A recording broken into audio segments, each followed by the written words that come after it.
ডাকসু নির্বাচনে প্রার্থীদের মনোনয়ন ফরম যাচাই বাছাই চলছে। খসড়া তালিকা কিছুক্ষণ পর উমামার নেতৃত্বে স্বতন্ত্র শিক্ষার্থী ঐক্য প্যানেল ঘোষণা।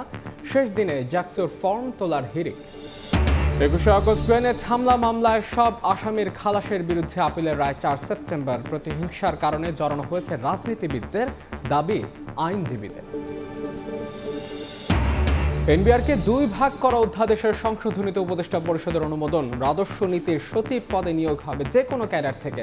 ১০ কমিশনের ৩২৭টি প্রস্তাব বাস্তবায়নের সিদ্ধান্ত। এবং তুচ্ছ ঘটনায় ঢাকা কলেজ ও সিটি কলেজের শিক্ষার্থীদের দফায় দফায় সংঘর্ষ।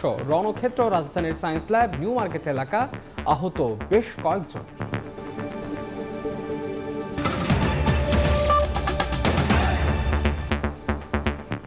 সময় সংবাদের সঙ্গে আছে আমি মাহাদ ইসলাম ধ্রুব। ডাকসু নির্বাচনে প্রার্থীদের খসড়া তালিকা প্রকাশ হচ্ছে কিছুক্ষণ পর। চিফ রিটার্নিং কর্মকর্তার কার্যালয়ে চলছে মনোনয়ন ফরম যাচাই বাছাইয়ের ব্যস্ততা। এদিকে ব্যালটে প্রার্থীদের ছবি যুক্ত করার দাবি জানিয়ে নির্বাচন কমিশনের বিরুদ্ধে পক্ষপাতমূলক আচরণের অভিযোগ তুলেছে ডাকসু ফর চেঞ্জ প্যানেল। তবে সেই অভিযোগ উড়িয়ে দিয়েছেন রিটার্নিং অফিসার। এদিকে আনুষ্ঠানিকভাবে প্যানেল ঘোষণা করে উমামা ফাতেমার স্বতন্ত্র শিক্ষার্থী ঐক্য। ঢাকা বিশ্ববিদ্যালয় কেন্দ্রীয় ছাত্র হল সংসদ নির্বাচন যতই ঘনিয়ে আসছে, ক্যাম্পাসে তত বাড়ছে উৎসবের আমেজ। বৃহস্পতিবার প্রতিদ্বন্দ্বিতার জন্য জমা দেয়া মনোনয়ন ফর্ম যাচাই বাছাই করে রিটার্নিং অফিসারের কার্যালয়। এদিন মধুর ক্যান্টিনে সংবাদ সম্মেলন করে DUCSU for change panel. VP পদপ্রার্থী বিন ইয়ামিন মোল্লা বলেন, ব্যালট পেপারে ছবি না থাকায় ভোটাররা বিভ্রান্ত হবেন, তাই প্রার্থীদের ছবিযুক্ত ব্যালটের দাবি তার।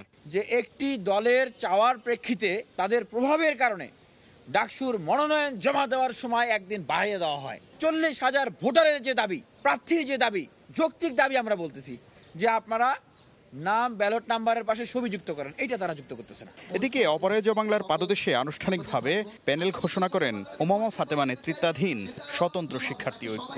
১৯ সালের নির্বাচনে তাদের হয়তো ওই সুযোগটা ছিল না, এবার কিন্তু ওই সুযোগটা আছে। ক্যাম্পাসের গতিমুখ কোন দিকে যাবে সেটা শিক্ষার্থীরা নির্ধারণ করবে।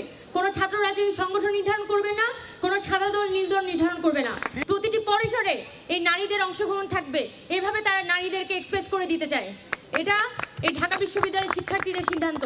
দুপুরের পর মধুর ক্যান্টিনে সংবাদ সম্মেলন করে জাতীয়তাবাদী ছাত্রদল। নির্বাচিত হলে গণরুম ও গেস্টরুম প্রথার কবর রচনা সহ নানা অপসংস্কৃতি উচ্ছেদের প্রতিশ্রুতি দেন ছাত্রদল সমর্থিত ভিপি পদপ্রার্থী আবিদুল ইসলাম খান। যে জিনিসগুলো আমাদের ইশতেহারে আসতে যাচ্ছে, গণরুম গেস্টরুম কালচার চিরতরে এই ঢাকা বিশ্ববিদ্যালয়ের মাটি থেকে মূলোৎপাটন করা হবে। ক্যান্টিনে ফাও খাওয়া থেকে শুরু করে রাজনৈতিক যে অপসংস্কৃতিগুলো ছিল বিরাজমান, সেই রাজনৈতিক অপসংস্কৃতিগুলো চিরতরে মূলোৎপাটন করা হবে। তবে পূর্ব ঘোষিত 7টি বিষয় নিশ্চিত করেই মনোনয়নপত্র যাচাই বাছাই চলছে বলে জানিয়ে চিফ রিটার্নিং অফিসার বলেন, পক্ষপাতিত্বের সুযোগ নেই। আমরা সম্পূর্ণ নিউট্রাল পজিশন থেকে সার্ভিসটা দেওয়ার চেষ্টা করতেছি ছাত্রছাত্রীদের জন্য। আমরা কোনো দল, পক্ষ, কোনো গ্রুপ সেটা আমরা এখানে বসে কোনোভাবে রিকগনাইজ করি নাই। আমরা রিকগনাইজ করেছি সে বৈধ ছাত্র কিনা। তফসিল অনুযায়ী আগামী 9 সেপ্টেম্বর অনুষ্ঠিত হবে ডাকসু নির্বাচনের ভোট। শাকির আহমেদ, সময় সংবাদ, ঢাকা। এই মুহূর্তে ঢাকা বিশ্ববিদ্যালয়ে আছেন সহকর্মী শাকির আহমেদ। ডাকসু নির্বাচনের সবশেষ খবর জানতে যাচ্ছে তার কাছে। শাকির। ঢাকা বিশ্ববিদ্যালয় কেন্দ্রীয় ছাত্র সংসদ ও হল সংসদ নির্বাচনের সময় যতটা ঘনিয়ে আসছে, বিশ্ববিদ্যালয় ক্যাম্পাসে কিন্তু নির্বাচনী হাওয়া যদি বলতে যাই, সেই হাওয়া বিরাজ করছে। আমরা দেখতে পেয়েছি যে আজ যে দলগুলো রয়েছে, ছাত্র সংগঠনগুলো, তারা তাদের প্যানেল নিয়ে তারা তাদের ইশতেহার তৈরি করার পাশাপাশি আনুষ্ঠানিক না হলেও অনানুষ্ঠানিক যে প্রচারণা এবং শিক্ষার্থীদের সঙ্গে গণসংযোগ, সেটিতে কিন্তু তারা অংশ নিয়েছেন। জাতীয়তাবাদী ছাত্রদল সমর্থিত প্যানেলের কথা যদি বলতে যাই, তারা তাদের সাংগঠনিক কার্যক্রমের বাইরেও কিন্তু আজ একটি সংবাদ সম্মেলন করে তারা কেমন বিশ্ববিদ্যালয় চান বা তারা নির্বাচিত হলে কি কি করবেন সেটির একটি অনানুষ্ঠানিক প্রতিশ্রুতি কিন্তু শিক্ষার্থীদের সামনে সংবাদ সম্মেলনের মাধ্যমে তুলে ধরেছেন এবং তারা দ্রুতই ইশতেহার নিয়ে আসবেন এমনটিও কিন্তু বলেছেন। পাশাপাশি উমামা উপমা ফাতেমার নেতৃত্বে স্বতন্ত্র শিক্ষার্থী ঐক্য নামে একটি স্বতন্ত্র পূর্ণাঙ্গ প্যানেলও কিন্তু আজ ঘোষণা করা হয়েছে। তারা কিন্তু গণরুম, গেস্ট রুম প্রথার বিলোপ সহ শিক্ষক রাজনীতি, এমনকি যে ছাত্র রাজনীতির মাধ্যমে আসলে বিশ্ববিদ্যালয় ক্যাম্পাসে আসলে এক ধরনের অস্থিতিশীল পরিবেশ সৃষ্টি হয় এবং গত 16 বছর ধরে দখলদারিত্ব এবং সন্ত্রাসের রাজনীতি হয়েছে, সেটির বিপক্ষে তারা তাদের অবস্থান ব্যক্ত করেন এবং তারা বলেন তারা যদি নির্বাচিত হতে পারেন তাহলে সেই সমস্যাগুলো, আবাসন সমস্যা থেকে শুরু করে শিক্ষার্থীদের যে খাওয়ার সমস্যা রয়েছে অর্থাৎ ক্যান্টিন এবং ক্যাফেটেরিয়াগুলোতে মানসম্মত খাবারের ব্যবস্থা করা সহ নানা প্রতিশ্রুতি কিন্তু তারা দিচ্ছেন। পাশাপাশি গতকাল পর্যন্ত ডাকসু এবং হল সংসদে যে মনোনয়ন ফর্মগুলো জমা হয়েছে, অর্থাৎ যদি বলতে চাই কেন্দ্রীয় ছাত্র সংসদে 509টি ফর্ম জমা হয়েছে, সেই মনোনয়নপত্রগুলো কতটা সঠিক আছে সেগুলো যাচাই বাছাইয়ের প্রক্রিয়াও কিন্তু চলছে চিফ রিটার্নিং অফিসারের কার্যালয়ে। ঠিক সন্ধ্যার আগেই কিন্তু কতগুলো মনোনয়নপত্র আসলে বৈধ হিসেবে ঘোষিত হলো বা কতজন ডাকসু নির্বাচনে প্রার্থী হিসেবে প্রতিদ্বন্দ্বিতা করছেন সেই সংখ্যাটাও কিন্তু চিফ রিটার্নিং অফিসার যিনি রয়েছেন তিনি ঘোষণা করবেন। সব মিলে পুরো ক্যাম্পাস জুড়ে কিন্তু এখন নির্বাচনী হাওয়া, যেটি বলছিলাম সেই নির্বাচনী হাওয়াই বিরাজ করছে। একদিকে চিফ রিটার্নিং অফিসারের কার্যালয়ে চূড়ান্ত পর্বে আসলে কারা কারা প্রার্থী হচ্ছেন সেটির যাচাই বাছাই করছেন, অন্যদিকে ছাত্র সংগঠনগুলোও কিন্তু তাদের ইশতেহার তৈরি সহ শিক্ষার্থীদের সঙ্গে অনানুষ্ঠানিক যে যোগাযোগ সেই যোগাযোগ তারা কিন্তু শুরু করেছেন। তো এই ছিল আমার কাছে ঢাকা বিশ্ববিদ্যালয় থেকে ডাকসু নির্বাচনের সর্বশেষ খবরাখবর। ডাকসু নির্বাচনের সবশেষ খবর জানাচ্ছিলেন সহকর্মী শাকির আহমেদ। এদিকে শেষ দিনে জাহাঙ্গীরনগর বিশ্ববিদ্যালয়ে ডাকসু ও হল সংসদ নির্বাচনের মনোনয়ন ফর্ম তোলার হিড়িক পড়েছে। এখন পর্যন্ত বিক্রি হয়েছে 356টি মনোনয়নপত্র আর জমা দিয়েছেন 11 জন। নির্বাচন অবাধ সুষ্ঠু করতে আইনশৃঙ্খলা বাহিনীর পাশাপাশি ভোটের দিন সেনাবাহিনী মোতায়েনে সেনা সদরে চিঠি দেওয়া হয়েছে বলে জানিয়েছে নির্বাচন কমিশন। ডাকসু ও হল সংসদ নির্বাচনের হাওয়া বইছে জাহাঙ্গীরনগর বিশ্ববিদ্যালয়ে। দীর্ঘ 32 বছর পর আবাসিক হল, টিএসসি, ট্রান্সপোর্ট সহ সর্বত্রই এখন উত্তেজনা ও আনন্দের জোয়ার। কেন্দ্রীয় ও হল সংসদ নির্বাচনের মনোনয়নপত্র নেয়া ও জমাদানের শেষ দিন বৃহস্পতিবার। শুরুতে 18 ও 19 আগস্ট মনোনয়ন ফর্ম উত্তোলন ও জমার সময় নির্ধারণ করেছিল জাবি প্রশাসন। তবে ভোটার তালিকা থেকে অনেকের নাম বাদ পড়া ও মনোনয়নপত্র সংগ্রহে প্রস্তুতির জন্য ছাত্র সংগঠন ও শিক্ষার্থীদের দাবির প্রেক্ষিতে একদিন সময় বাড়ায় নির্বাচন কমিশন। অনেক বছর পর একটা ডাকসু নির্বাচন হচ্ছে, তাই আশা করি ইনশাআল্লাহ একটা ভালো নির্বাচন আমরা সবাই প্রত্যাশা করি। প্রথম বছর শেষ হতে না হতে আমরা আবার ডাকসু পাচ্ছি, তো সবারই খুব একটা উৎসব মুখর পরিবেশ। নির্বাচনকে অবাধ সুষ্ঠু করতে অতিরিক্ত আইন শৃঙ্খলা বাহিনীর পাশাপাশি ভোটের দিন সেনাবাহিনী মোতায়েনে চিঠি দেওয়া হয়েছে বলে জানিয়েছেন নির্বাচন কমিশন। যে কোনো প্রকার নিরাপত্তা ইস্যুকে আরো নিরাপত্তা যে ঝুঁকিগুলো আছে সেগুলোকে ঝুঁকিমুক্ত একটি নির্বাচন করার জন্য আমরা বাংলাদেশ সেনাবাহিনী, দেশপ্রেমিক সেনাবাহিনীর সহযোগিতা বিশ্ববিদ্যালয় কর্তৃপক্ষ অনুরোধ করেছেন সেই সহযোগিতা পাওয়ার জন্য। 1972 সালে জাহাঙ্গীরনগর বিশ্ববিদ্যালয় প্রতিষ্ঠার পর 9 বার অনুষ্ঠিত হয় ডাকসু নির্বাচন।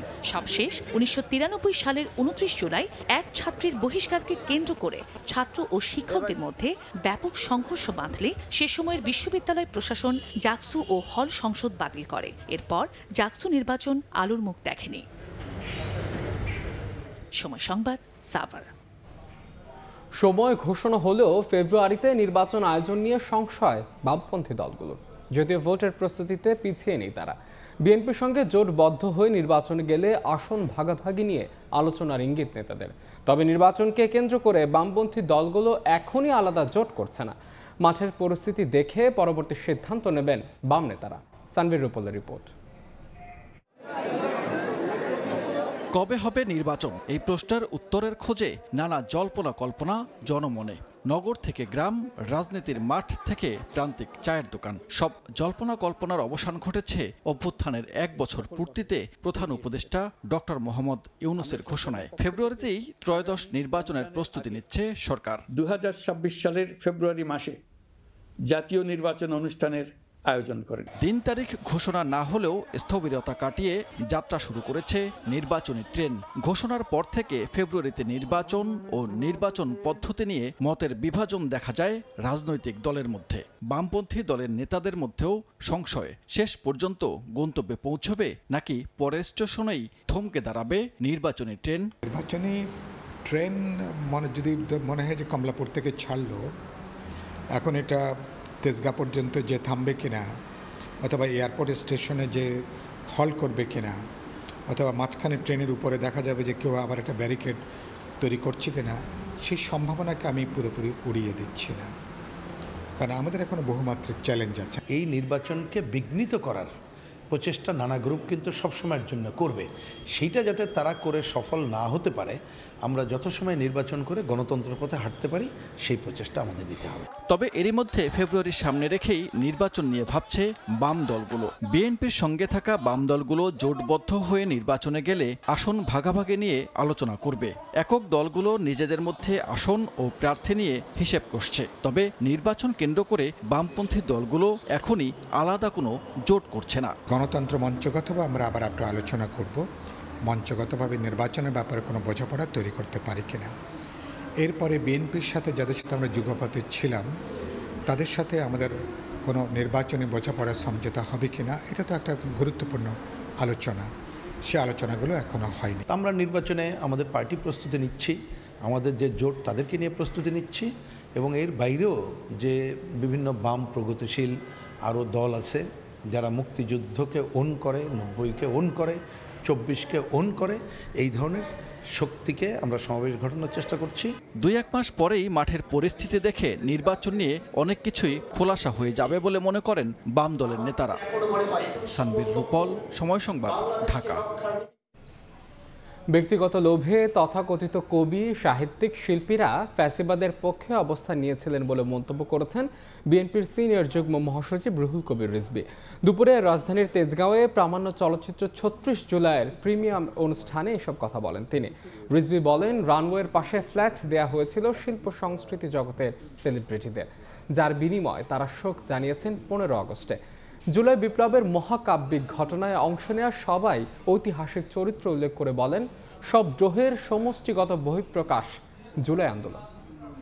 এমনকি ডাক্তার রফিক 15 আগস্ট এবারে গেছে, অনেকে দিয়েছেন, বিভিন্ন পোস্ট দিয়েছেন মহামানব বলে শোক জানিয়ে, সে করতেও পারে। বিশেষ করে মিডিয়ার কিছু মানুষ, বিভিন্ন সেলিব্রিটি, অভিনেতা অভিনেত্রী, তারা এটা করছেন।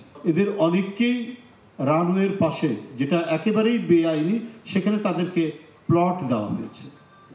অর্থাৎ বস্তুগত স্বার্থের লোভে এরা নগ্নভাবে ফ্যাসিবাদের উপাসনা করেছেন, ফ্যাসিবাদের পক্ষে তারা থেকেছেন।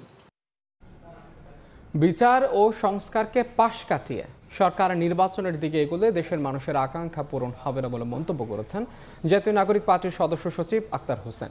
দুপুরে রংপুরের হারাগাছায় এক পথসভা সাংবাদিকদের এই কথা বলেন তিনি। এ সময় আক্তার আরও বলেন, সরকার চাইলে যে কোনো সময় নির্বাচন দিতে পারে, তবে তার আগে সংস্কার বাস্তবায়ন, বিচার প্রক্রিয়া দৃশ্যমান, মাঠ প্রশাসনের নিরপেক্ষতা নিশ্চিত করা সহ লেভেল প্লেইং ফিল্ড নিশ্চিত করতে হবে।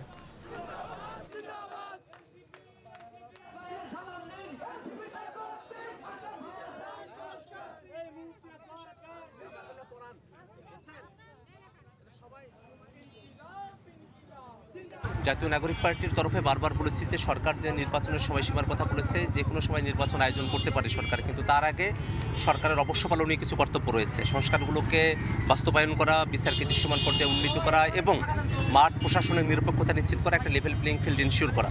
সেই জায়গাগুলোতে সরকার যত দ্রুত এটা করতে পারবে, তত দ্রুত সরকার নির্বাচনের দিকে অগ্রসর হতে পারে। জামাতের শর্ত ও দাবি সরকার মেনে নিলেই কেবল তারা নির্বাচনে যাবে বলে মন্তব্য করেছেন দলটির সহকারী সেক্রেটারি জেনারেল হামিদুর রহমান আজাদ। নির্বাচন ভবনে সিইসির সঙ্গে সাক্ষাৎ শেষে তিনি সাংবাদিকদের এই কথা বলেন। জনগণ চাইলে পিআর পদ্ধতিতে সরকারকে নির্বাচন করতে হবে বলে হুঁশিয়ারি উচ্চারণ করেন তিনি। বৃহস্পতিবার বিকেলে নির্বাচন ভবনে সিইসির সঙ্গে জামাতের প্রতিনিধি দলের সাক্ষাৎ হয়। প্রায় 2 ঘন্টার বৈঠক শেষে দলটির সহকারী সেক্রেটারি জেনারেল সাংবাদিকদের জানান, সংসদীয় আসনের সীমানা পুনর্নির্ধারণের বিষয়ে সবার বক্তব্য আমলে নিতে আহ্বান জানিয়েছে জামাত ইসলামী। নির্বাচনে সন্ত্রাস অনিয়ম বন্ধ করতে হলে পিআর পদ্ধতিতে ভোট করার দাবি জানায় দলটি। পিআর পদ্ধতির প্রশ্নটা হচ্ছে, আমরা পাবলিক মিটিং করেও বলেছি, ঐক্যমত্য কমিশনও বলেছি, মাননীয় চিফ ইলেকশন কমিশনারকে আমরা গতবার এসে বলেছি আমাদের বক্তব্য সুস্পষ্ট, এই জায়গায় দাঁড়িয়েও আমরা ব্রিফ করেছি, ব্যাখ্যা দিয়েছি। পিআর পদ্ধতিটা হচ্ছে বাংলাদেশের জন্য নতুন হলো, বিশ্বের জন্য নতুন নয়। নির্বাচনের জন্য যে শর্ত এবং দাবিগুলো আমরা দিয়েছি এগুলো এনশিওর করে নির্বাচনে যেতে হবে, তাহলে আমরা প্রতিশ্রুতি অনুযায়ী ভালো নির্বাচন হবে, নাহলে ভালো নির্বাচন হবে না। জুলাই আন্দোলনে আসলে হত্যা ও লাশ পোড়ানোর মামলার বিচার শুরুর আদেশ দিয়েছেন আন্তর্জাতিক অপরাধ ট্রাইব্যুনাল ২। সকালে ১৬ আসামির বিরুদ্ধে অভিযোগ গঠনের আদেশ দেন ট্রাইব্যুনাল। এই মামলায় সাবেক এক পুলিশ সদস্য আসামি থেকে রাজসাক্ষী হওয়ার আবেদন করেছেন। এদিন দেলোয়ার হোসেন সাঈদীর মামলার অন্যতম সাক্ষী সুখরঞ্জন বালিকে অপহরণ, নির্যাতন ও আটকে রাখার অভিযোগে শেখ হাসিনা সহ ৩২ জনের বিরুদ্ধে মামলা করেছে ট্রাইব্যুনাল। ঘটনায় মামলা হওয়ার পর ভিডিও ফুটেজ দেখে শনাক্ত করা হয় আসামিদের। ১৬ জনের বিরুদ্ধে ট্রাইব্যুনালে আনুষ্ঠানিক অভিযোগ দাখিল করে প্রসিকিউশন। তাদের বিরুদ্ধে ৪ আগস্ট একজনকে গুলি করে হত্যারও অভিযোগ আনা হয়। বৃহস্পতিবার ১৬ আসামির বিচার শুরুর আদেশ দেন আন্তর্জাতিক অপরাধ ট্রাইব্যুনাল ২। মামলায় গ্রেফতার বরখাস্তকৃত পুলিশ পরিদর্শক শেখ আফজালুল হক মৌখিকভাবে আবেদন করেন রাজসাক্ষী হওয়ার। উনি মৌখিকভাবে বলেছেন যে উনি মামলার ব্যাপারে তথ্য দিতে চান। আদালত তখন বলেছেন যে আপনারা লিখিত আবেদন দিতে পারেন, সেই আবেদন দেওয়ার পরে আমরা অ্যাকসেপ্ট করব কি করব না সেটা পরবর্তীতে বিবেচনা করব। সুতরাং এখন পর্যন্ত অ্যাপ্রুভার হওয়ার কোনো লিখিত আবেদন নেই। এদিকে ৫ আগস্ট চানখারপুলে ৬ আন্দোলনকারীকে হত্যার ঘটনায় ট্রাইব্যুনাল ১-এ চলা মামলায় চতুর্থ দিনের মতো সাক্ষ্য গ্রহণে দুজন সাক্ষ্য দিয়েছেন। সাবেক প্রধানমন্ত্রী শেখ হাসিনাকে প্রধান আসামি করে এদিন আরও একটি অভিযোগ দায়ের হয় আন্তর্জাতিক অপরাধ ট্রাইব্যুনালে। দেলোয়ার হোসেন সাঈদীর মামলার আলোচিত সাক্ষী সুখরঞ্জন বালি বাদী হয়ে ৩২ জনের নাম উল্লেখ করে এই মামলা করেন। ১ নম্বর আসামি করেছি শেখ হাসিনাকে, সুরেন্দ্র কুমার সিনহা সাবেক প্রধান বিচারপতি, তাকে আমরা ২ নম্বর আসামি করেছি। নিজামুল হক নাসিম যিনি চেয়ারম্যান ছিলেন তাকে আমরা ৩ নম্বর আসামি করেছি। ৪ নম্বর আসামি করেছি শফিক আহমেদ সাহেবকে। আমরা কামরুল ইসলাম সাহেবকে করেছি যিনি ওই সময় আইন প্রতিমন্ত্রী ছিলেন। বিচারপতি এটিএম ফজলে কবির সাহেবকে আমরা আসামি করেছি। মামলার আর্জিতে সুখরঞ্জন বালি তাকে গুমের উদ্দেশ্যে অপহরণ, নির্যাতন এবং দেশ বিদেশে ৫ বছরের বেশি সময় আটকে রাখার অভিযোগ তোলেন। আতাউর কাউসার, সময় সংবাদ, ঢাকা। সারা দেশে জুলাই আন্দোলনে হামলার ২৬টি মামলার চার্জশিট আদালতে জমা দিয়েছে পুলিশ। এর মধ্যে হত্যা মামলা ৮টি এবং অন্যান্য 18টি। পুলিশ সদর দফতর থেকে পাঠানো এক বিজ্ঞপ্তিতে বিষয়টি জানানো হয়। অভিযোগপত্রে ৮ হত্যা মামলায় আসামি ১,০০০। জুলাই আগস্ট গণহত্যায় জাতিসংঘের প্রতিবেদনকে ঐতিহাসিক দলিল হিসেবে ঘোষণা দিয়েছেন উচ্চ আদালত।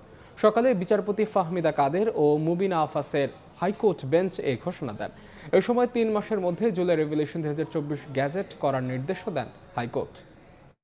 এই রিপোর্টটা যেহেতু আন্তর্জাতিক একটি সংস্থার মাধ্যমে করা হয়েছে এবং এই রিপোর্টের সরকারের কোনো ইনফ্লুয়েন্স নাই এবং এই সময়ে কোনো সরকার দলীয় সরকার নাই, সেই জন্য এই রিপোর্টটাকে ঐতিহাসিক রিপোর্ট হিসেবে চেয়েছিলাম। তখন মহামান্য কোর্ট আমাদের সাবমিশন শুনে এটাকে একটা রুল দিয়েছিলেন। রুল যেটা ছিল যে হিস্ট্রিক্যাল রিপোর্ট, সেটাকে আজকে কোর্ট ঐতিহাসিক রিপোর্ট হিসেবে ঘোষণা করেছেন। আজ ২১শে আগস্ট ২০০৪ সালের এই দিনে আওয়ামী লীগের সমাবেশে ভয়াবহ গ্রেনেড হামলায় আইভি রহমান সহ ২৪ আওয়ামী লীগ নেতাকর্মী নিহত হন। অল্পের জন্য বেঁচে যান দলের সভাপতি ও তৎকালীন বিরোধী দলীয় নেত্রী শেখ হাসিনা। গত ডিসেম্বরে নিম্ন আদালতের রায়ের ডেথ রেফারেন্স ও আপিল শুনানিতে শেষে সব আসামির খালাসের রায় দেন হাইকোর্ট। খালাসের বিরুদ্ধে রাষ্ট্রপক্ষের করা লিভ টু আপিলের রায় ৪ সেপ্টেম্বর ঘোষণা করবেন আপিল বিভাগ। ঘটনার পরদিন মতিঝিল থানায় হত্যা ও বিস্ফোরক দ্রব্য আইনে ২টি মামলা হয়। ২০০৯ সালে আওয়ামী লীগ সরকার ক্ষমতায় আসার পর রাষ্ট্রপক্ষের আবেদনে অধিকতর তদন্তের নির্দেশ দেন আদালত। ২০১৮ সালের ১০ অক্টোবর ঢাকার একটি আদালত ২ মামলায় লুৎফুজ্জামান বাবর সহ ১৯ জনকে মৃত্যুদণ্ড দেন। আর বিএনপির ভারপ্রাপ্ত চেয়ারম্যান তারেক রহমান সহ ১৯ জনকে যাবজ্জীবন এবং ১১ জনকে বিভিন্ন মেয়াদে কারাদণ্ড দেওয়া হয়। নিম্ন আদালতের রায়ের ডেথ রেফারেন্স ও আপিলের শুনানি শেষে গত বছরের ১ ডিসেম্বর হাইকোর্ট সব আসামিকে খালাসের রায় দেন। বৃহস্পতিবার এই মামলায় খালাসের বিরুদ্ধে রাষ্ট্রপক্ষের করা লিভ টু আপিলের শুনানি শেষে আইনজীবীরা জানান, রাজনৈতিক বিবেচনায় রায় দেওয়ার বিষয়টি আদালতের নজরে আনা হয়েছে। খালাসের রায় বহাল থাকার আশা তাদের। একজন বিচারক নিম্ন আদালতে যে ফাইন্ডিং দিয়েছেন, মনে হচ্ছে তিনি একটা রাজনৈতিক বক্তব্য দিচ্ছেন। রায় লেখার ক্ষেত্রে। এইটা আমরা আদালতের নজরে এনেছি। জনাব বাবর সাহেব যে কথাটা আমাকে প্রায়ই বলেন, তিনি বলেন যে তাকে এই মামলার আসামি করা হয়েছে কারণ তাকে বারবার বলা হয়েছে ম্যাডাম খালেদা জিয়ার বিরুদ্ধে বলার জন্য। তিনি এটা বলতে রাজি হন নাই। শেখ হাসিনা তার রাজনৈতিক উদ্দেশ্য এবং প্রতিহিংসার হিসাবে জনাব তারেক রহমান সাহেবকে এই মামলায় অন্তর্ভুক্ত করলেন। মহামান্য হাইকোর্ট বিভাগ তাকে খালাস দিয়েছেন। আমরা প্রত্যাশা করছি ন্যায় বিচার পাবো এবং মহামান্য অ্যাপিলেট ডিভিশন জনাব তারেক রহমান সাহেব সহ অন্যান্য আসামিদেরকে খালাস দিবেন। গ্রেনেড হামলা মামলায় খালাসের বিষয়ে 4 সেপ্টেম্বর রায় ঘোষণা করবেন আপিল বিভাগ। মাইমুনা হায়দার চৌধুরী, সময় সংবাদ। এনবিআর 2 ভাগ করে জারি করা অধ্যাদেশের সংশোধনের অনুমোদন দিয়েছে অন্তর্বর্তী সরকার। রাজধানীর তেজগাঁওয়ে প্রধান উপদেষ্টার কার্যালয়ে উপদেষ্টা পরিষদের বৈঠকে এই অনুমোদন দেওয়া হয়। বৈঠক শেষে ফরেন সার্ভিস একাডেমিতে ব্রিফিং করেন প্রধান উপদেষ্টার প্রেস সচিব শফিকুল আলম। জানান, নতুন সংশোধনীতে রাজস্ব নীতির সচিব পদে নিয়োগ হবে যে কোনো ক্যাডার থেকে, তবে রাজস্ব ব্যবস্থাপনা বিভাগের সচিব হবে রাজস্ব বিভাগ থেকে। সংবাদ সম্মেলনে জানানো হয়, 10টি সংস্কার কমিশনের 327টি প্রস্তাব বাস্তবায়নের সিদ্ধান্ত নিয়েছে উপদেষ্টা পরিষদ। পাকিস্তান সরকারের সঙ্গে ভিসা অব্যাহতি চুক্তি হয়েছে জানিয়ে প্রেস সচিব জানান, এখন থেকে 2 দেশের কূটনৈতিক ও সরকারি কর্মকর্তারা বিনা ভিসায় যাওয়া আসা করতে পারবেন। এখন থেকে করা হলো এনবিআর এর এই 2 ইউনিয়ন যারা প্রধান হবেন তাদেরকে নেওয়া হবে হচ্ছে যোগ্যতা, অভিজ্ঞতা এবং ন্যায্যতার ভিত্তিতে। 10টা কমিশনের সুপারিশের থেকে 367টি আশু করণীয় নেওয়া হয়েছে। আমাদের গভর্নমেন্টে যারা ডিপ্লোম্যাটিক পাসপোর্ট হোল্ড করছেন বা যারা অফিসিয়াল পাসপোর্ট হোল্ড করছেন তারা এখন বিনা ভিসায় পাকিস্তান সফর করতে পারবেন। সরকারি সফরে চীন গেলেন সেনাবাহিনী প্রধান জেনারেল ওয়াকারুজ্জামান। সফরকালে সেনা প্রধান চীনের সামরিক ও বেসামরিক উচ্চপদস্থ কর্মকর্তাদের সঙ্গে সৌজন্য সাক্ষাৎ এবং সামরিক বাহিনীর সংশ্লিষ্ট দ্বিপাক্ষিক সহযোগিতা উন্নয়নের লক্ষ্যে মতবিনিময় করবেন বলে জানা গেছে। সফর শেষে আগামী 27 আগস্ট দেশে ফেরার কথা রয়েছে সেনা প্রধানের। ব্র্যাড ফ্রি ইনসুলেশন যুক্ত কঙ্কা ফ্রিজ ইঁদুর থেকে সুরক্ষিত থাকে সব সময়। সিলেটে পাথর লুটের সঙ্গে জড়িত রাজনীতিবিদ, প্রশাসন সহ অন্তত 42 জনকে শনাক্ত করেছে দুদক। সংস্থাটির মহাপরিচালক জানান, প্রাথমিকভাবে দুর্নীতির প্রমাণ মেলায় অনুসন্ধানের জন্য কমিশনে সুপারিশ করা হয়েছে।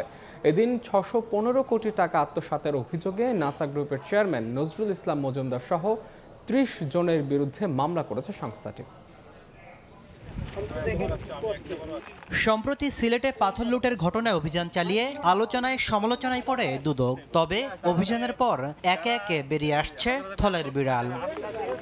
প্রতিবেদনে দুদক বলছে, পাথর লুটের সঙ্গে 42 রাজনীতিবিদ ও প্রভাবশালীর সংশ্লিষ্টতা রয়েছে। তালিকায় আছেন বিএনপি, জামাত, এনসিপি ও আওয়ামী লীগের নেতাকর্মীরা। এছাড়া স্থানীয় প্রশাসন, পুলিশ ও বিজিবির নিষ্ক্রিয়তা ও সহযোগিতাও ছিল। মহাপরিচালক জানান, তাদের বিরুদ্ধে অনুসন্ধান করতে কমিশনে সুপারিশ করেছে অভিযানকারী দল।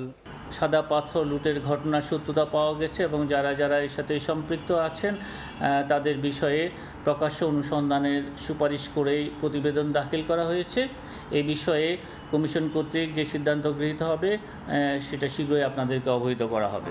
এদিন ঋণের নামে এক্সিম ব্যাংক থেকে 615 কোটি টাকা আত্মসাতের অভিযোগে নাসা গ্রুপের চেয়ারম্যান নজরুল ইসলাম মজুমদার সহ 30 জনের বিরুদ্ধে মামলা করেছে দুদক। নাম সর্বস্ব প্রতিষ্ঠান ফ্লামিঙ্গো এন্টারপ্রাইজের নামেও 615 কোটি টাকারও বেশি ঋণ প্রদান করে উক্ত অর্থ বিভিন্ন হিসাবে স্থানান্তরপূর্বক আত্মসাৎ এবং উক্ত আত্মসাৎকৃত অর্থ স্থানান্তর, রূপান্তর এবং হস্তান্তর করার অপরাধ অনুসন্ধানকালে প্রমাণিত হয়েছে। আর ধামসুর ইকোনমিক জোন লিমিটেডের নথি গায়েব করে 146 কোটি টাকার করফাকির অভিযোগে ঢাকা কর অঞ্চল 5-এর কমিশনার আবু সাইদ মোহাম্মদ মুস্তাক সহ 3 কর্মকর্তার বিরুদ্ধে মামলার অনুমোদন দিয়েছে কমিশন। তাসলিম তৌহিদ, সময় সংবাদ, ঢাকা। তুচ্ছ ঘটনাকে কেন্দ্র করে ঢাকা কলেজ ও সিটি কলেজের শিক্ষার্থীদের কয়েক ঘন্টার সংঘর্ষে রণক্ষেত্রে পরিণত হয় রাজধানীর সায়েন্স ল্যাব ও নিউ মার্কেট এলাকা। দফায় দফায় ধাওয়া, পাল্টা ধাওয়া, ইট পাটকেল নিক্ষেপের ঘটনায় আহত হন বেশ কয়েকজন শিক্ষার্থী। পরিস্থিতি নিয়ন্ত্রণে আনতে টিয়ারশেল নিক্ষেপ করা আইনশৃঙ্খলা রক্ষাকারী বাহিনী। অপ্রীতিকর পরিস্থিতি এড়াতে ঘটনাস্থলে বিপুল সংখ্যক আইনশৃঙ্খলা বাহিনীর সদস্য মোতায়েন করা হয়।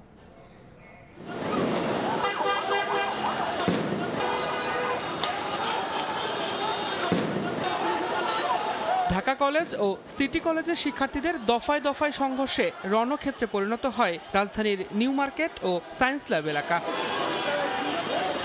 কয়েকদিন আগে রাজধানীর একটি কোচিং সেন্টারের তুচ্ছ ঘটনাকে কেন্দ্র করে বৃহস্পতিবার সংঘর্ষে জড়ান দুই কলেজের শিক্ষার্থীরা। সকাল 11টা থেকে দুপুর 3টা পর্যন্ত দফায় দফায় সংঘর্ষ চলে। ইটপাটকেল নিক্ষেপ ও ধাওয়া পাল্টা ধাওয়ায় বেশ কয়েকজন শিক্ষার্থী আহত হন। পরিস্থিতি নিয়ন্ত্রণে আনতে আইনশৃঙ্খলা বাহিনীর সদস্যরা শিক্ষার্থীদের একাধিকবার শান্ত করার আহ্বান জানালেও বারবার উত্তেজনা ছড়িয়ে পড়ে সায়েন্স ল্যাব ও নিউ মার্কেট এলাকা জুড়ে। পরে টিয়ার গ্যাস ছুড়ে পরিস্থিতি নিয়ন্ত্রণে আনে পুলিশ।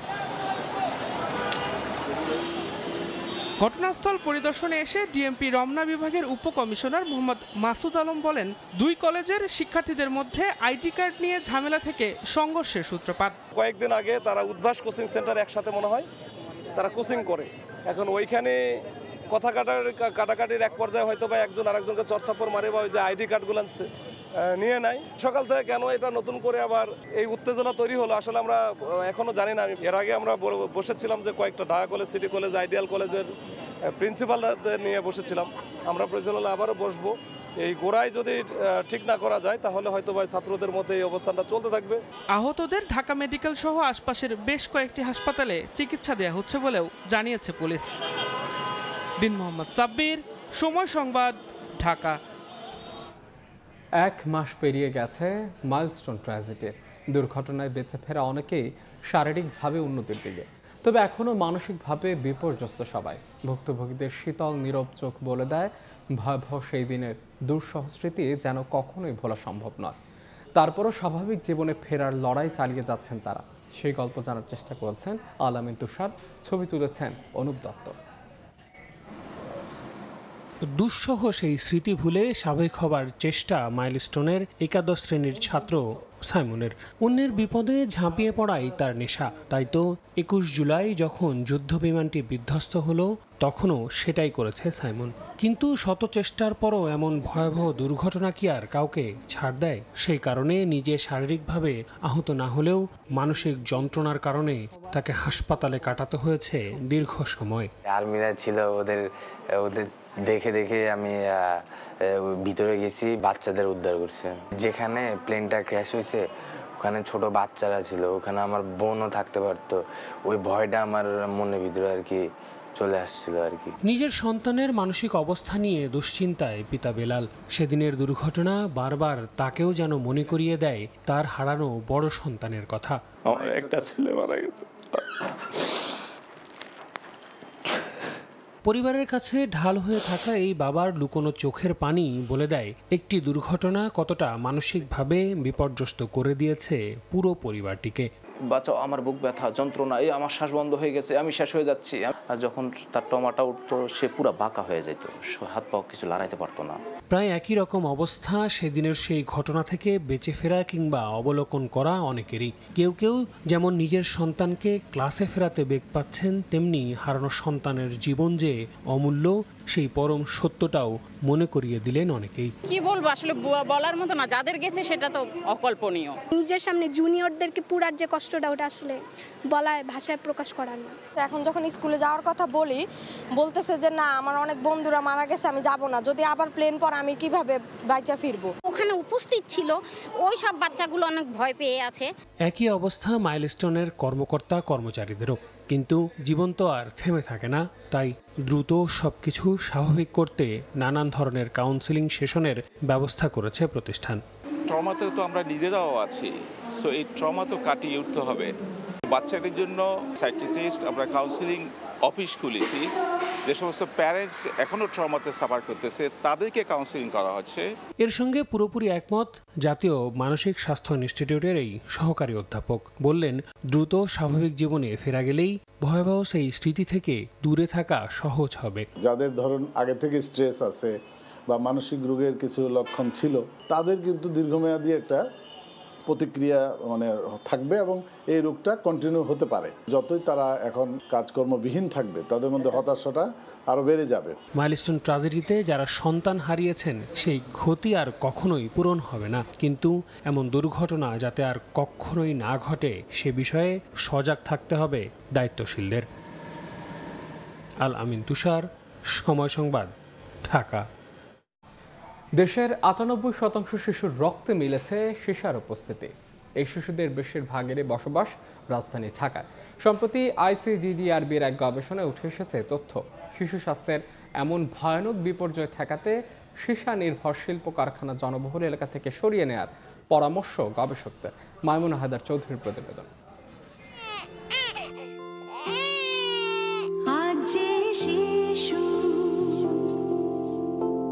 পৃথিবীর আলো এসেছে, আমরা তার তরে একটি সাজানো বাগান চাই। নবজাতক জানে না তার জন্য পৃথিবীতে নেই শতভাগ বিশুদ্ধ বাতাস। তার উপর শিশুর জন্ম যদি হয় বাংলাদেশের রাজধানী ঢাকায়, তবে সেই শিশুর অভিভাবকের জন্য ভয়াবহ তথ্য হলো ঢাকায় বিষাক্ত বাতাসের মাত্রা অনেক বেশি। বিশ্বজুড়ে সীসা দূষণে আক্রান্ত দেশের তালিকায় বাংলাদেশের অবস্থান চতুর্থ। ঢাকায় বিষাক্ত ভারী ধাতু সীসার অস্তিত্ব পাওয়া যাচ্ছে মাত্রাতিরিক্ত পরিমাণে।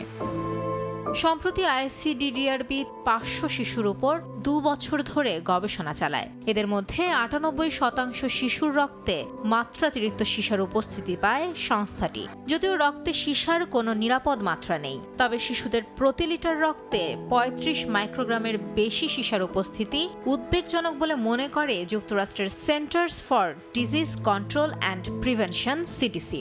আইসিডিডিআরবি বলছে গবেষণার আওতায় নেওয়া ওই ৫০০ শিশুর মধ্যে ৫০% শিশুর রক্তে এই বিষাক্ত ধাতুর পরিমাণ প্রতি লিটারে অন্তত ৬৭ মাইক্রোগ্রাম, যা ক্রমেই শিশুর মস্তিষ্কের বিকাশকে মারাত্মকভাবে ব্যাহত করছে। আমরা দেখতে পাই যে এই বাচ্চাদের প্রত্যেকের শরীরেই আসলে অনেক বেশি সীসা আছে এবং ৯৮% শিশুর মধ্যেই আমরা মাত্রাতিরিক্ত সীসা পাই। ছোট কারখানাগুলো অনেক সময় দেখা যায় একটা রুমের ভেতরে কাজ হচ্ছে। এরকম জায়গাগুলোর আশেপাশে আসলে মাটিতে প্রচুর পরিমাণে সীসা আছে। উত্তরের চেয়ে ঢাকার দক্ষিণে বাচ্চাদের মধ্যে সীসাটা আসলে অনেক বেশি পাওয়া গেছে। এই গবেষণায় আরও দেখা গেছে সীসা নির্ভর শিল্প স্থাপনার ১ কিলোমিটারের মধ্যে যেসব শিশুর বসবাস, তার চেয়ে ৫ কিলোমিটারের বেশি দূরত্বে বসবাসকারী শিশুরা তুলনামূলক কম ঝুঁকিতে থাকে। তাই এই বিপদ থেকে বাঁচতে সীসা নির্ভর শিল্প স্থাপনা কারখানাসমূহ লোকালয় থেকে সরিয়ে নেওয়ার পরামর্শ গবেষকদের। ট্রানজিশন টু নিউ টেকনোলজি আমরা বলছি, যেমন হচ্ছে যে আমরা এখন লিথিয়াম আয়ন ব্যাটারির কথা বলছি, আবার নিকেল জিঙ্ক ব্যাটারির কথাও শোনা যাচ্ছে। তো আমরা যদি এই সীসার ক্ষতিকর থেকে পরিত্রাণ পেতে চাই, আমাদের নিউ টেকনোলজিতে যেতে হবে, সেটাকে অ্যাডাপ্ট করতে হবে। সীসার মতো অদৃশ্য নীরব ঘাতক সকল বয়সী মানুষের জন্যই ক্ষতিকর হলেও শিশুর জন্মের পরবর্তী ১০০০ দিনের মধ্যে এর অস্তিত্ব বেশি ঝুঁকিপূর্ণ, যে কারণে অদূর ভবিষ্যতে বহুবিধ সমস্যা নিয়ে বেড়ে উঠতে পারে শিশুরা। মাইমুনা হায়দার চৌধুরী, সময় সংবাদ, ঢাকা। খাগড়াছড়িতে মা মেয়ের গলা কাটা মরদেহ উদ্ধার করেছে পুলিশ। বুধবার রাতে রামগড়ের পূর্বা বাগানটিলি এলাকায় তাদের হত্যা করে দুর্বৃত্তরা। বৃহস্পতিবার সকালে স্থানীয়রা খবর দিলে পুলিশ ঘটনাস্থলে গিয়ে আমেনা বেগম ও তার মেয়ে রায়হানা আক্তারের মরদেহ উদ্ধার করে। নিহত আমেনা বেগমের ২ মেয়ে ও ৫ ছেলে রয়েছে। স্থানীয়রা জানান, ছেলে মেয়েদের সঙ্গে জমিজমা নিয়ে বিরোধ ছিল আমেনা। পুলিশ জানায়, ঘটনার তদন্ত চলছে, দ্রুত অপরাধীদের আইনের আওতায় আনা হবে।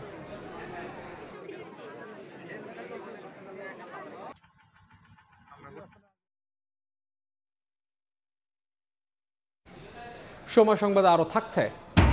গাজা সিটি দখলে অভিযান শুরু ইসরায়েলের, ৭,০০০ রিজার্ভ সেনা তলব। বিশ্ব সম্প্রদায়ের তীব্র নিন্দা। হামলায় একদিনে প্রাণ গেল আরও ৮১ ফিলিস্তিনের।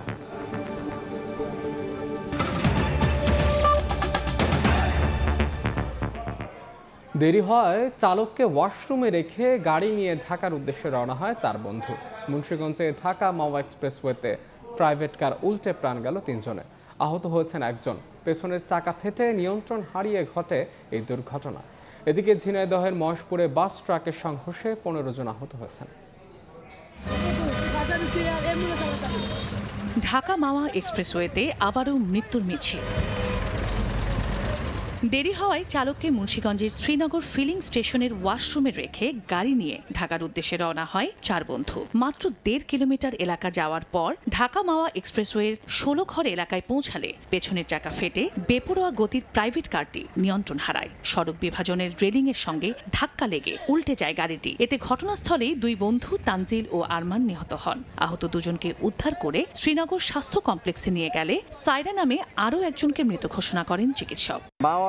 যে এখন মৃত্যু মিছিল হয়ে গেছে, এখন কোন আইন মানতেছে না, তারা উল্টাপাল্টা চালায়, ঠিক মতন নিজের লাইন মতন চালায় না। সড়কে গড়ে কোনো মানুষ মারা যাচ্ছে, এটা তো প্রতিকার করানোর দরকার। ফায়ার সার্ভিস দুর্ঘটনা কবলিত প্রাইভেট কারটি সড়ক থেকে সরিয়ে নিলে স্বাভাবিক হয় যান চলাচল। ঢাকা মাওয়া এক্সপ্রেসওয়ের 16 গড় যাত্রী ছাউনির সামনে ঢাকামুখী একটি প্রাইভেট কার উল্টে যায়। ঘটনাস্থলেই 2 জন মারা যায়। আহতদের উদ্ধার করে হসপিটালে প্রেরণ করলে চিকিৎসক একজনকে মৃত ঘোষণা করে। যিনি চালক ছিলেন, প্রকৃত চালক, তিনি ড্রাইভ করেন নাই, ড্রাইভারকে ফেলে নিজে ড্রাইভ করে চলে আসতেছেন। অতিরিক্ত গতি থাকার কারণে তারা কন্ট্রোল করতে পারেন, যার কারণে এই দুর্ঘটনা। এদিকে গোল্ডেন পরিবহনের একটি যাত্রীবাহী বাস ঢাকা থেকে দর্শনা যাচ্ছিল। পথে কালীগঞ্জ জীবননগর সড়কের ঝিনাইদহের মহেশপুরে পৌঁছালে তুষার সিরামিক্সের কারখানা থেকে একটি ড্রাম ট্রাক বের হয়ে প্রধান সড়কে উঠলে বাসটির সঙ্গে সংঘর্ষ হয়। এতে ট্রাকের চালক, হেলপার ও বাসের যাত্রীসহ 15 জন আহত হয়। খবর পেয়ে পুলিশ আহতদের উদ্ধার করে স্থানীয় বিভিন্ন হাসপাতালে পাঠায়। চন্দ্রা বিশ্বাস, ববি, সময় সংবাদ। হবিগঞ্জে সিএনজি রিফুয়েলিং স্টেশনে আগুনে পড়ে গেছে 9টি অটোরিকশা ও একটি বাস। ফায়ার সার্ভিস জানায়, ভোরে ঢাকা সিলেট মহাসড়কের নবীগঞ্জে আউশকান্দি সিএনজি গ্যাস পাম্পে একটি বাসে গ্যাস রিফিল করার সময় আগুন লাগে। মুহূর্তে তা পাশে থাকা 9টি সিএনজি অটোরিকশা ছড়িয়ে পড়ে। খবর পেয়ে নবীগঞ্জ, বাহুবল ও ওসমানীনগর থেকে ফায়ার সার্ভিসের 3টি ইউনিট প্রায় 1 ঘন্টার চেষ্টায় আগুন নিয়ন্ত্রণে আনে। তবে পুড়ে গেছে 9টি অটোরিকশা ও একটি বাস।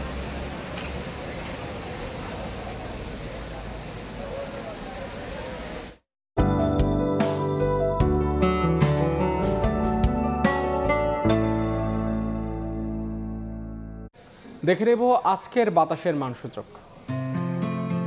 বায়ুমান বিষয়ক সংস্থা আইকিউ এয়ারের সূচক অনুযায়ী বাংলাদেশে এখনকার বাতাসের মান: ঢাকা বিভাগের বায়ুর মান 58, যা সন্তোষজনক, বাতাসের আর্দ্রতা 71%। চট্টগ্রাম বিভাগে বায়ুর মান 53, এটিও সন্তোষজনক, বাতাসের আর্দ্রতা 86। রাজশাহী বিভাগে বায়ুমান 68, যা সন্তোষজনক, বাতাসের আর্দ্রতা 72। সিলেট বিভাগে বায়ুর মান 55, এটি সন্তোষজনক, বাতাসের আর্দ্রতা 80%। খুলনা বিভাগের বায়ুর মান 55, যা সন্তোষজনক, বাতাসের আর্দ্রতা 94। বরিশাল বিভাগে বায়ুর মান 52, এটিও সন্তোষজনক, বাতাসের আর্দ্রতা 77। রংপুর বিভাগের বায়ুমান 57, যা সন্তোষজনক, বাতাসের আর্দ্রতা 67। ময়মনসিংহ বিভাগের বায়ুর মান 55, এটিও সন্তোষজনক, বাতাসের আর্দ্রতা 73%। সারা দেশে বায়ুর মান সবচেয়ে ভালো বরিশালে 52 আর সবচেয়ে খারাপ রাজশাহীতে 68। দ্রুততা বাড়াতে সরকার নানা উদ্যোগ নিয়েছেন বলে জানিয়েছেন প্রধান উপদেষ্টার বিশেষ সহকারী ফয়েজ আহমেদ তৈয়ব। সকালে খুলনায় বাংলাদেশ কেবল শিল্প লিমিটেড পরিদর্শন শেষে তিনি বলেন, ওভারহেডের তারের ব্যবহার কমাতে বিভিন্ন প্রকল্প হাতে নেওয়া হয়েছে। মোবাইল নেটওয়ার্ক প্রতিষ্ঠানগুলোকে অপটিক্যাল ফাইবারের ব্যবহার বাড়াতে এগিয়ে আসার আহ্বান জানান ফয়েজ আহমদ। জানান, বর্তমানে কেবল শিল্প লিমিটেড কোম্পানিতে 4টি প্ল্যান্ট রয়েছে। প্ল্যান্টগুলো থেকে উৎপাদিত কেবল দেশের চাহিদা মিটিয়ে আসছে। পাওয়ার কেবলের মতো ফাইবার ইন্ডাস্ট্রিতেও যাতে ফরেন কারেন্সি ড্রেন না হয়ে যায় এবং একই সাথে যারা আইএসপি, বড় বড় আইএসপি, ন্যাশনাল লেভেল আইএসপি আছে, তারাও এখান থেকে ফাইবার সংগ্রহ করতে পারে এবং এতে করে আমি মনে করি যে দেশের বৈদেশিক মুদ্রা সাশ্রয় হবে। পায়রাকে চট্টগ্রামের বিকল্প বন্দর হিসেবে সক্ষম করে গড়ে তুলতে চায় সরকার।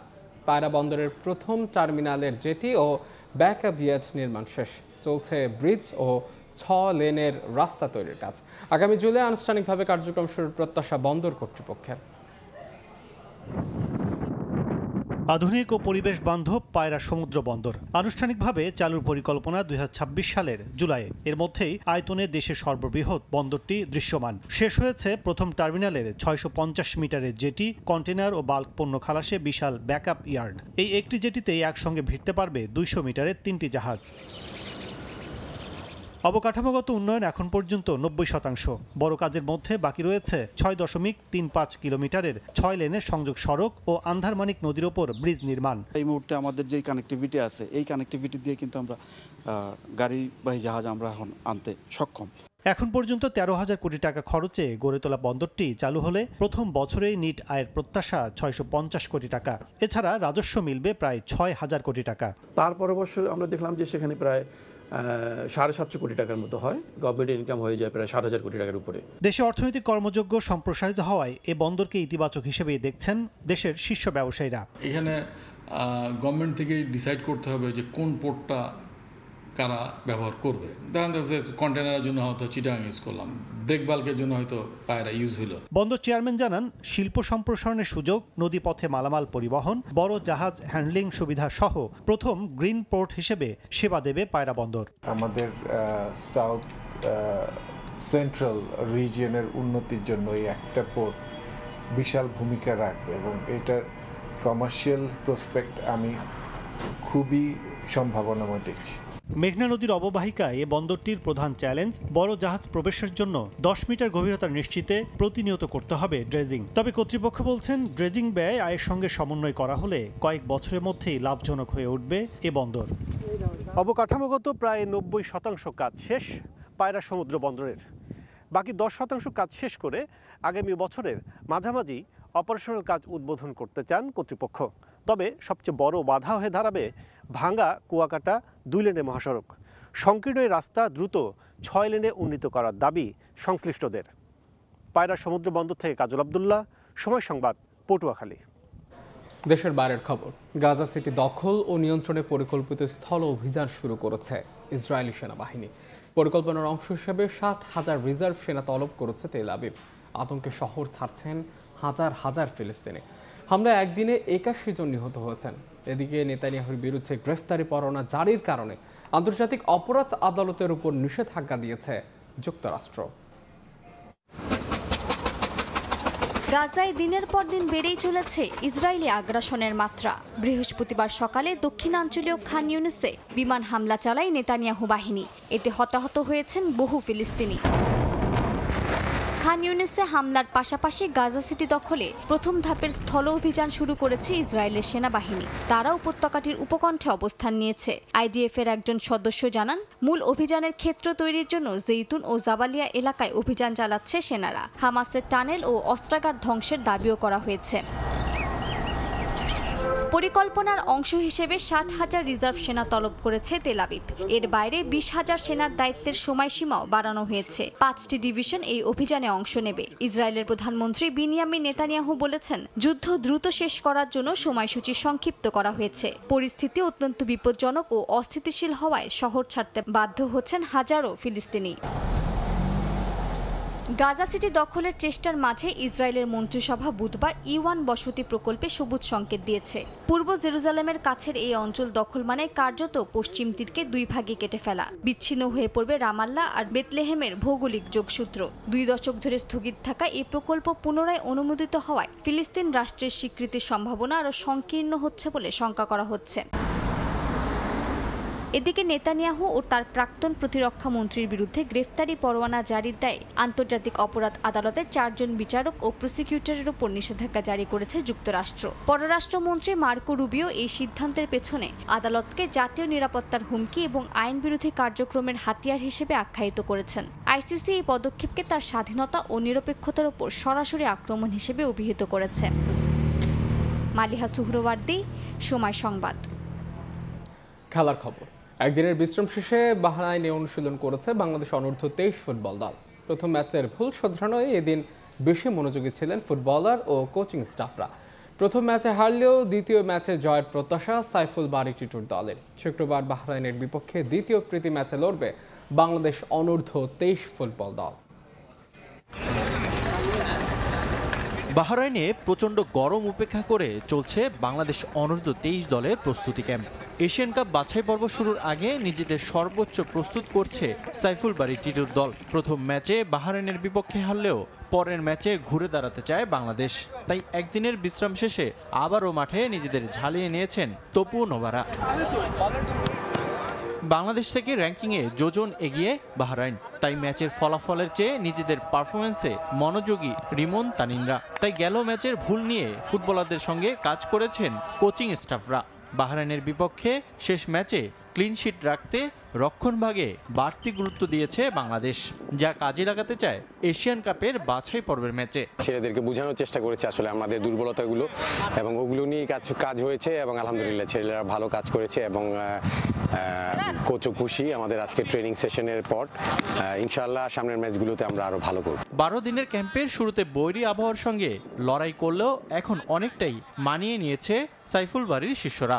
পঞ্চম অনুশীলন সেশন শেষে আত্মবিশ্বাসও বেড়েছে বাংলাদেশের। বাহরাইনের বিপক্ষে শেষ ম্যাচটা জয় দিয়ে রাঙিয়ে দেশে ফিরতে চায় নোভা আসিফরা।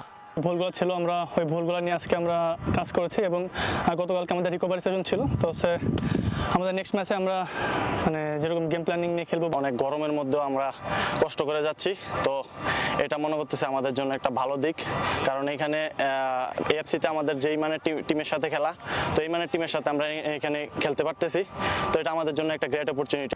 এশিয়ান কাপের বাছাইয়ে কঠিন প্রতিপক্ষ পেয়েছে বাংলাদেশ অনূর্ধ্ব 23 দল। মূল পর্ব নিশ্চিত করতে লড়াই করতে হবে স্বাগতিক ভিয়েতনাম, সিঙ্গাপুর ও ইয়েমেনের বিপক্ষে। রিফাতুল ইসলাম মিরন, সময় সংবাদ। এ পর্যায়ে শীর্ষ সংবাদ জানিয়ে দিচ্ছে আরেকবার। ডাকসু নির্বাচনে প্রার্থীদের মনোনয়ন ফর্ম যাচাই বাছাই চলছে। খসড়া তালিকা কিছুক্ষণ পর উপমার নেতৃত্বে স্বতন্ত্র শিক্ষার্থী ঐক্য প্যানেল ঘোষণা। শেষ দিনে ডাকসুর ফর্ম তোলার হিড়িক। এই ছিল সময় সংবাদের সঙ্গে থাকুন সময়।